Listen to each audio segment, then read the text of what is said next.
ये कहानी बिहार के पटना से है। कहानी एंड तक सुनना।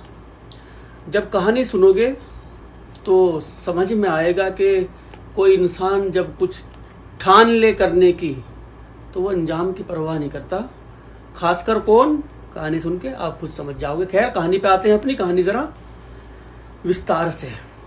बिहार का पटना के रहने वाले पंकज गुप्ता 8 जुलाई 2020 की बात है। 7:30 बजे सुबह के वक्त एक 2 लीटर की बल्टोई लेके दूध लेने के लिए घर से निकले। कुछ दूरी पर वो दूध लेने के लिए जाया करते थे। बिजली विभाग में ये काम करते थे। सुबह के वक्त मॉर्निंग वॉक भी हो जाया करती थी और दूध भी लेके आ जाया करते थे। ऐसा नहीं कि कोई मोहल्ले में दूध देने नहीं आता था, दूध देने आते थे, लेकिन ये वहाँ से ताज़ा दूध निकलवा के लेके आया करते थे। यही इनका रोज़मर्रा का काम था। सुबह सुबह उठने के बाद मॉर्निंग वॉक भी, उधर से दूध लेते हुए घर आ जाया करते थे। 8 जुलाई को पंकज गुप्ता वही दूध के लिए बर्तन हाथ में लटकाए, एक बाल्टी थी छोटी सी, वो जा रहे। रास्ते में पीछे से एक बाइक आई, अपाची बाइक, बहुत तेज़ी से उनके बराबर से निकली। ये भी एकदम से डर गए कि वही संभल के। 2 लड़के बाइक पे बैठे हुए थे, बाइक लेके वो निकल गए। पंकज गुप्ता अपना जा रहे। वो बाइक फिर उधर से आई। अब पंकज गुप्ता ने उस बाइक को देखा। देखने के बाद समझ गए कि बाइक सवार जो है इनकी नीयत कुछ ठीक नहीं है। ये कुछ करने ही वाले थे, रोड से हटने ही वाले थे। तभी बाइक सवार इनके पास आके रुके। पीछे जो बंदा बैठा था उसने रिवॉल्वर निकाला और 2 गोली पंकज गुप्ता के सर में, बहुत जल्दी, समझ भी नहीं पाए कि क्या हुआ, 2 गोली मार दी। मार के फरार हो गए। जिस जगह पे ये गोली मारी गई उस जगह पर ना तो कोई सीसीटीवी कैमरा, गोलियों की आवाज़। सुबह और भी लोग मॉर्निंग वॉक के लिए निकले थे। अब धीरे धीरे वहाँ लोग इकट्ठा हो गए। लोगों ने शिनाख्त कर ली कि तो पंकज गुप्ता है, ये वहाँ के रहने वाले, उस मोहल्ले के। अब पुलिस को बुला लिया गया। पुलिस भी आई। पुलिस ने भी अपना छानबीन शुरू की। इनके घर पे इत्तला दे दी गई कि पंकज गुप्ता को किसी ने गोली मार दी। इनकी पत्नी थी शोभा, 2 बच्चे थे इनके। अब पत्नी भी बदहवास उधर से दौड़ के आई। इसके और घर परिवार के रिश्तेदार लोग सब वहाँ इकट्ठा हो गए। पत्नी की हालत खराब, रो रो के बुरी हाल। जिसने भी पत्नी को रोते हुए देखा आंख भर आई कि बेचारों की इनसे तो किसी की दुश्मनी भी नहीं, और अचानक से कौन आया, गोली मार के चला गया। पत्नी को औरतें संभाल ली, बच्चों को संभाल ली। अब पुलिस ने डेड बॉडी को कब्जे में लिया। उधर भारी आक्रोश, लोग इकट्ठा हो गए। लोगों ने प्रदर्शन करना शुरू कर दिया। उससे पहले, पंकज गुप्ता से पहले, कुछ ही दिन पहले 2 मर्डर हुए थे। उन मर्डर की गुत्थी तो अभी सुलझी नहीं थी। ये तीसरा मर्डर इसी तरह का हो गया। पुलिस भी यहाँ परेशान, और लोगों ने पुलिस के ऊपर सवाल उठाना शुरू कर दिया कि इस तरह से लापरवाही पुलिस कैसे बरत रही कि राह चलते इंसान के गोली मार के चला गया कोई। पहले भी 2 हत्याएं इसी तरह की हुई और पंकज गुप्ता को भी इसी तरह मार दिया। वहाँ लोगों ने प्रदर्शन करना शुरू कर दिया। अब वहाँ पुलिस बल आया, वहाँ पे लोगों को समझाया कि जो भी हत्यारा है उसको पकड़ लेंगे। लोग मानने को तैयार नहीं। पंकज गुप्ता को की डेड बॉडी को पोस्टमार्टम के लिए भेज दिया। पोस्टमार्टम करके इनकी डेड बॉडी भी आ गई। आने के बाद लोगों को समझाया, काफ़ी मेहनत की। अब पुलिस ने अपनी जांच शुरू की। जांच जब शुरू की, घर से ही शुरू की। शोभा से पूछा। शोभा की आंखें लाल अंगार हो रही बेचारी की, बच्चे पागल से हो रहे। घर परिवार के लोग वहाँ बैठे समझा रहे शोभा को। आहिस्ता से इनसे पूछताछ की किसी से दुश्मनी। शोभा ने मना कर दिया कि मैं तो नहीं जानती दुश्मनी किसी से होगी, मैं तो एक पारिवारिक महिला थी, घर गृहस्थी संभालने वाली, कि मैं तो बच्चों को संभालती हूँ, स्कूल जाते हैं बच्चे या घर पे मैं रहती हूँ, बस ये अपने काम पे चले जाते हैं, बिजली विभाग में काम करते हैं, कभी देर से आते हैं रात को, कभी सही से टाइम से आ जाते हैं, बस यही कुछ, मुझे नहीं मालूम इनका किसी से क्या लेन देन हो, कोई दुश्मनी। शोभा ने हर चीज़ से इनकार कर दिया। पुलिस के समझ में नहीं आ रहा कि हत्या की तो किसने की। 5 दिन इसी तरह से हो गए। भीड़ दोबारा से आक्रोशित होने लगी। धीरे धीरे लोग फिर जुटने लगे और प्रदर्शन करना शुरू कर दिया लोगों ने कि अभी तक क्यों हत्यारा पकड़ा नहीं गया, कौन थे वो जो पंकज गुप्ता को गोली मार के इस तरह से चले गए। अब 4 थानों की पुलिस को बुलाया गया, टीम बनाई गई। टीम बनाने के बाद ये एसएसपी डीएसपी साहब थे वहाँ के, एसएसपी उपेंद्र कुमार शर्मा इनका नाम था। इन्होंने 4 टीम बनाई। 4 टीम बना के सबको अपने अपने काम दे दिए। कि किसी भी तरह से इसकी हत्या का सुराग मिलना चाहिए कि ये किसने की और वजह क्या है इनकी हत्या की। पुलिस फिर शोभा के घर पर पहुंची, पंकज गुप्ता के, फिर इनसे पूछताछ की। पूछताछ में वही 5 दिन हो गए थे, खाना भी नहीं खाया जा रहा बेचारी से, वो तो अलग परेशान। रिश्तेदार कोई आ रहे जा रहे, इस तरह से किसी के घर में ऐसी घटनाएं हो जाती हैं तो ऐसे ही रिश्तेदार आते जाते रहते हैं दिलासा देने के लिए कि चल जो हुआ सो हुआ, इस तरह की चीज़ें। अब यहीं से मुखबिर से पुलिस को एक सूचना मिली कि शोभा ने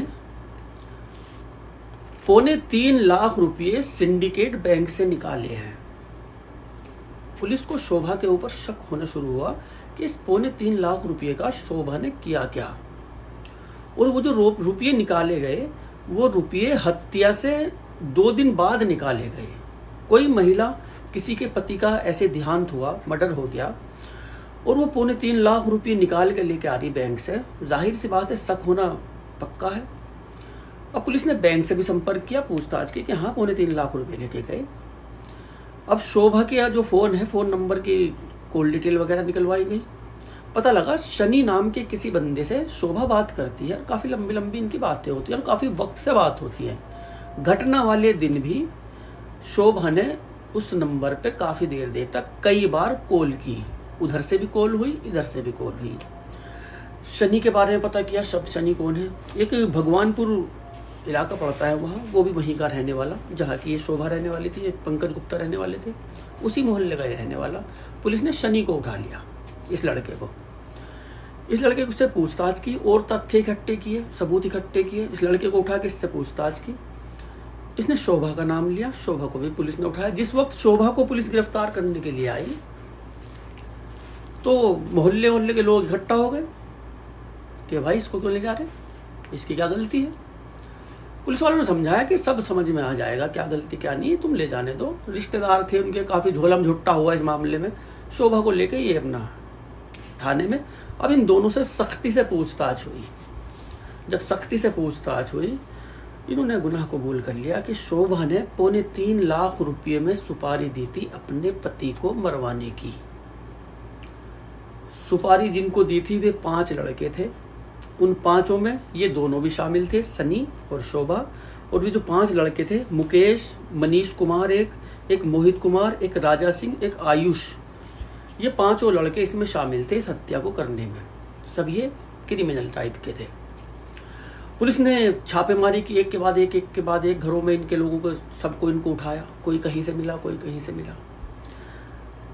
प्रेस वार्ता की, क्योंकि हंगामा बहुत हो रहा था। प्रेस वार्ता करके बताया कि जिसने हत्या की थी वो पकड़े गए। और जिस वक्त इसकी पत्नी को सामने लाया, पुलिस जब पत्नी को सामने लेकर आए तो सब चौंक गए कि ये सब कुछ पत्नी ने करवाया, हैरत में पड़ गए। अब इन लोगों से जब पूछताछ हुई, पूछताछ में जो कुछ इन्होंने बताया, पंकज गुप्ता की शादी हुई थी शोभा से। शादी के बाद इनको 2 बच्चे पैदा हुए, 2 बच्चे थे इनके। अच्छा खासा इसका काम था, बिजली विभाग में था, ठीक ठाक ये पैसे कमाता था। पति पत्नी में मोहब्बत बहुत थी, मोहब्बत बहुत करते थे, एक दूसरे का ख्याल भी करते थे। पंकज गुप्ता का यही था, सुबह जाना, शाम को, रात को, इस तरह से अपने काम से वापस आना। बिजली विभाग वालों का जो काम है इस तरह का होता है। अब इसका रोज रोज का यही काम था। लेकिन पंकज गुप्ता की एक गलती रहती थी, जब बच्चे बीमार होते थे तो वो डॉक्टर के नहीं लेके जाया करता था, खुद शोभा को ले जाना पड़ता था। एक दिन तानिया नाम था इसकी बड़ी लड़की का, उसकी तबीयत खराब हुई। इसने, शोभा ने उससे कहा कि इसको किसी डॉक्टर के दिखा लो।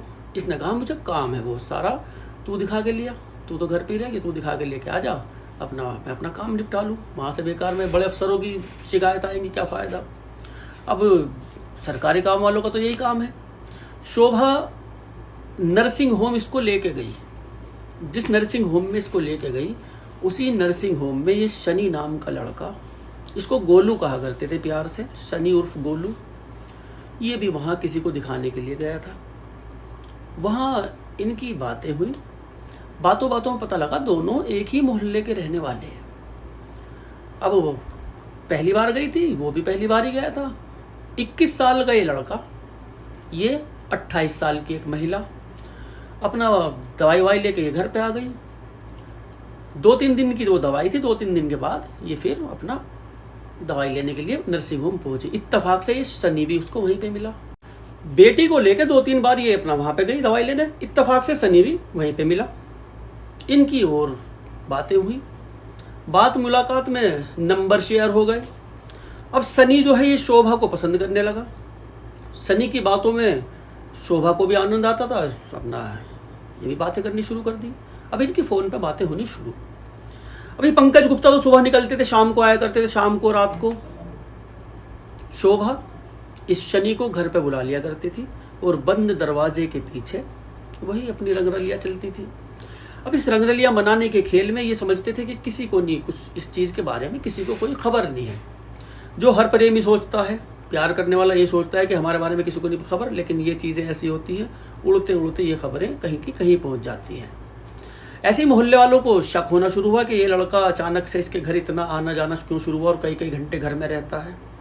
उन्होंने पंकज गुप्ता से बात की कि भाई तेरे घर में एक लड़का इस तरह से आया करता है, वो अपना देख क्या मामला है घर में। पंकज गुप्ता ने अपनी पत्नी से शोभा से बात की कि वो लड़का आजकल क्यों आ रहा है। उसने कहा कि एक आध बार आता है, झूठ बोल दिया उसने। झूठ बोलने के बाद ये शोभा समझ गई कि राज खुलने वाला है, अब एहतियात बरतना पड़ेगा। इसने शनि से मना कर दिया कि घर पे मत आना, फ़ोन पे बातें करते रहेंगे। धीरे धीरे फ़ोन पे बातें करते रहे। बातें करते करते मगर कहाँ बीचने वाली, जब उसको एक चीज़ का चस्का लग चुका, जिस्म का चस्का, उसने मिलने की ज़िद की। अब ये चोरी छिपे तरकीब से इसको बुला लिया करती थी, मगर इतना नहीं जितना ये पहले आया करता था, अब कम। पंकज गुप्ता को फिर इस चीज़ की भनक लगी कि ये मानी नहीं। अभी इसने रंगे हाथ इनको पकड़ा नहीं था। एक दिन ऐसे ही उसने बुला रखा था, इसको भनक लगी कि शायद घर पे कोई आया हुआ है, अपने काम से बेचारा ही वापस आ गया। इसके आने से पहले ही वो इत्तफाकन वो निकल के चला गया शनि। पत्नी की जो हालत देखी, वो साड़ी का पल्लू वगैरह अस्त व्यस्त था। उसको शक हुआ कि कौन आया था घर। उसने कहा कोई भी नहीं, तू क्या कर रही थी? मैं सो रही थी, मैं तो झूठ बोल दिया। अब इसको शक होने लगा पत्नी के ऊपर। शक हुआ तो एक दिन पत्नी फ़ोन पे बात कर रही थी। फ़ोन पे बात करते करते इसने रंगे हाथ पकड़ लिया कि किससे बात कर रही हो। देखा शनि से बात कर रही। अब वो रंगे हाथ जब पकड़ा, उस दिन पत्नी को पीट दिया। पत्नी को पीटने के बाद उसने माफ़ी मांगी। माफ़ी मांगने के बाद शोभा ने कहा, इसने कहा कि तू शनि से नहीं मिलेगी बिल्कुल भी। पत्नी ने कहा कि मैं शनि से मिलूंगी, चाहे मुझे जान से मार दो। अब इन चीज़ों के ऊपर घर में रंजिशें, कहा तो मोहब्बत थी दोनों के बीच, और जब से शनि ज़िंदगी में आया तब से रंजिशें शुरू। आए दिन की मार पिटाई, घर में यही सब कुछ चलना शुरू हुआ। अब पिटते शोभा ने सोचा कि पति नाम का जो ये कांटा है, क्यों ना इसको हमेशा के लिए ज़िंदगी से निकाल दिया जाए। इसने शनि से बात की कि इसको रास्ते से हटा दो। शनि ने मना कर दिया कि मैं तो नहीं कर सकता। शोभा ने कहा कि किसी और को देखो, कोई और करेगा। अब इसका एक दोस्त था, इसका नाम था मुकेश। मुकेश से बात की। मुकेश ने कहा भाई मैं तो नहीं करता इन कामों को, एक दोस्त है, नाम है उसका मोहित कुमार, और मोहित कुमार को कर सकता है। मोहित कुमार के पास गए। मोहित कुमार से जब बात हुई, मोहित कुमार ने बताया कि राजा सिंह नाम का बंदा है, वो कर सकता है इस काम को, और कोई नहीं कर सकता। राजा सिंह का एक दोस्त था आयुष, ये शूटर था जिसने गोलियां मारी थी, ये आयुष ही था। अब इन दोनों से इनकी मुलाकात हो गई। मुलाकात में तय हुआ 3.25 लाख रुपये में मर्डर। इन हत्यारों ने 50,000 रुपये मांगे। शोभा के पास उस टाइम पैसे नहीं थे, बैंक में जाने के भी उसके पास ये नहीं था। बैंक में तो थे, शोभा के पास कैश में नहीं थे।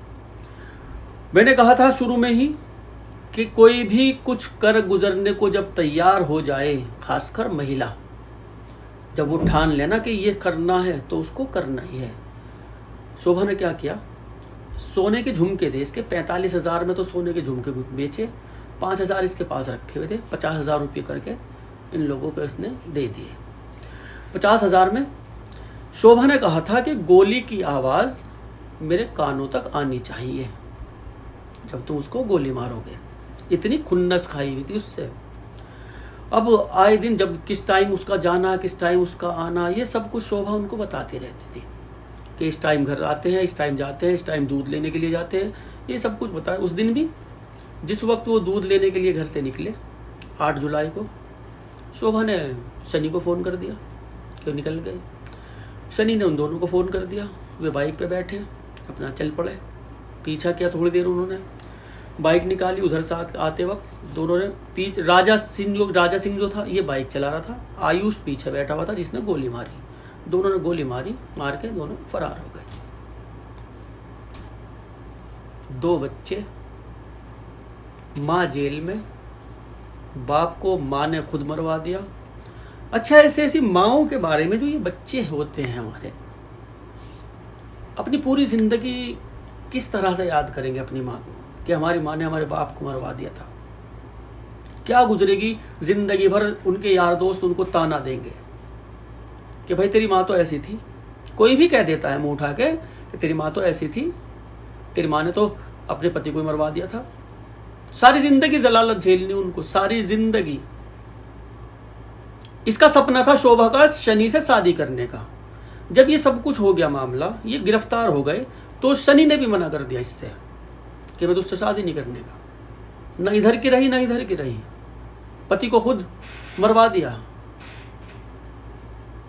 प्रेमी भी जेल में, खुद भी जेल में, और भी 5 बंदे जेल में, एक अवैध संबंध को कायम रखने के लिए। अच्छा खासा घर परिवार था, अच्छा खासा। ऐसे ही एक घर परिवार था, वो कहा करता था अपनी बीवी से कि तू मेरा गुरूर है, मेरा गुरूर मत तोड़ना। पत्नी कहा करती थी तुम दुनिया में कहीं भी चले जाओ, तुम्हारा गुरूर नहीं टूटने देने की। ये कहा करती थी कि तुम दुनिया में कहीं भी चले जाओ, गुरूर टूटने नहीं दूंगी। वो चला गया बेचारा और उसने चंद महीनों बाद वो उसका गुरूर तोड़ दिया। कहानी सुनाऊंगा तुम्हें ये भी विस्तार से, क्या हुआ था इस कहानी में। खैर, मेरी मेहनत आपको कैसी लगी? अगर मेहनत अच्छी लगी हो, हमारा काम अच्छा लगा हो, तो चैनल को सब्सक्राइब करें, लाइक करें, कमेंट करें, शेयर करें। आपको पसंद आए, जो भी आपका नज़रिया है वो कमेंट्स में बताएं। कुछ कमियां हो वो भी बताएं ताकि मैं उसको ठीक कर सकूं। मैं इतना बड़ा तो भाई वो हूँ नहीं, आप लोगों के कहने से ये चैनल स्टार्ट किया। मैंने सोचा जब स्टार्ट किया तो क्यों ना इसको चला ही लो। तो आप लोग ही चलवा सकते हो, मेरे तो बस कहे नहीं भाई अकेले के। मिलते हैं अगली कहानी में, और खुश रहो, आबाद रहो, अपना अपनों का ख्याल रखो। कौन, कहाँ, क्यों, कब, कैसे, किस वक्त में हमारे घर परिवार का कौन बंदा या बंदी कहाँ है, क्यों है। ज़माना ज़्यादा ख़राब है, सच्ची बता रहा हूँ। बाकी आप लोग तो समझदार ही हो, कहने की तो ज़रूरत नहीं। लेकिन आँखों में धूल झोंकने वालों की भी कमी नहीं है, हमारे घरों को ख़राब करने वालों की भी कमी नहीं है। हमारे घरों को, भले ही हमारे घर बहुत अच्छे, इनको ख़राब करने वालों की भी कोई कमी नहीं है। बहुत लालच दे के, कुछ भी मोहब्बत जता के, हमारे बच्चों को अपने गोदों में उठा उठा के, हाय मेरे बच्चे से कितनी मोहब्बत करता है वो, होते सोचते हैं मेरे बच्चे। समझदार हो। खैर, मिलते हैं अगली कहानी में।